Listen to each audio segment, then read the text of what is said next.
and welcome to Life in Digital Hand Capture Special. I'm with Anders Littner, who's CEO at Brand Metrics. Anders, it's great to meet you. Thanks so much for joining us today. Thank you. This is mine. For Brand Metrics, obviously, data measurement is so hot at the moment. What are the big themes for you guys this year? Yeah, I guess. I mean, one of the hot words is more signals, right? Yes. So, and everybody's talking about the signal loss, and there's all kinds of signals in this ecosystem, and we have a really powerful signal, which is brand lift. So Yeah. I tend to end up in conversation about brand lift being a really interesting signal, Yes. rather than measurement. So Yes, so the signals there.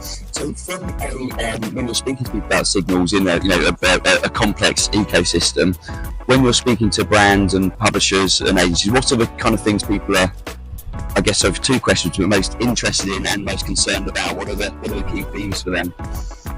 I think that this whole industry is always obsessed with scale. Yeah. So anyone would pick any signal that has scale over a good signal that doesn't have scale. And Yeah. so we have a really, really good, I think the best signal, but it doesn't have all that scale as the click-through rate does literally have all the scale, right? So Yes. it's a lot of conversation around how do we scale this into something that can be transacted on in the pipelines that are used. Yes, and out of interest, what is the solution to that?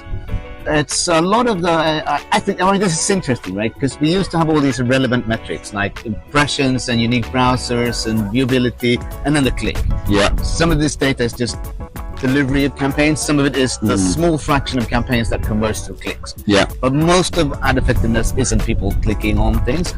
So we've had that because it has the scale. Now we're losing a little bit of that with third-party cookies going away and all Yes. that. So people are trying to create predictive models and say, what if we just predict the number of unique browsers? And then it loses its one advantage, and that's the scale and the exactness of it. Our kind of data, which is brand lift, you could say the same thing for attention. If you put that through a prediction model, you get the scale. Yes. But you don't lose all of the relevancy. So I think that what we're all trying to do is create predictive models that we can kind of expose to the ecosystem. Yes, absolutely. And from a brand lift point of view and a signal, how does that work for you guys? How do you capture that signal?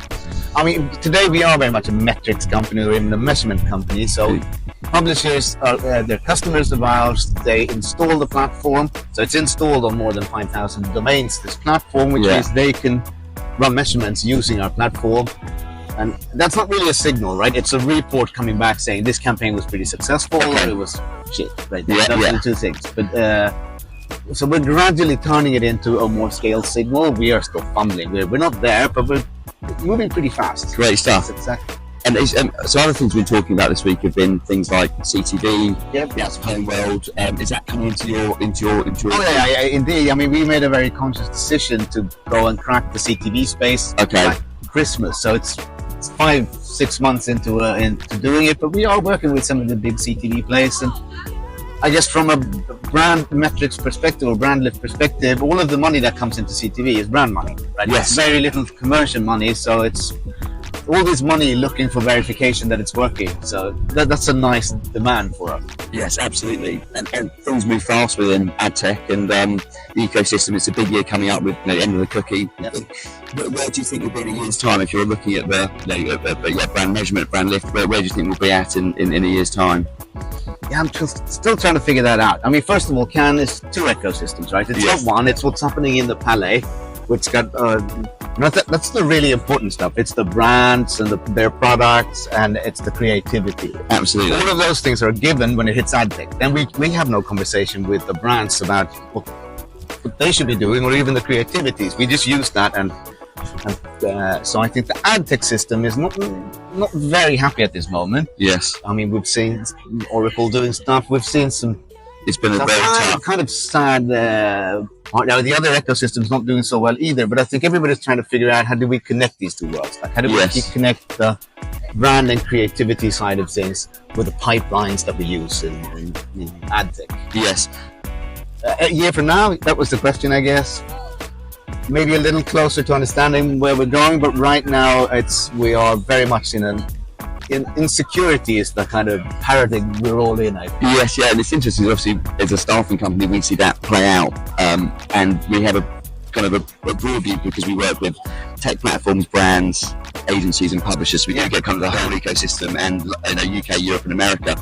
And what we've really noticed over there, it's been a very challenging period, but actually, broadly speaking, there's definitely, from a talent perspective, demand is returning much faster and they're subsiding. So I feel like versus where we are but last year, we're a year further into that journey of finding our way to the future, which has been great to see.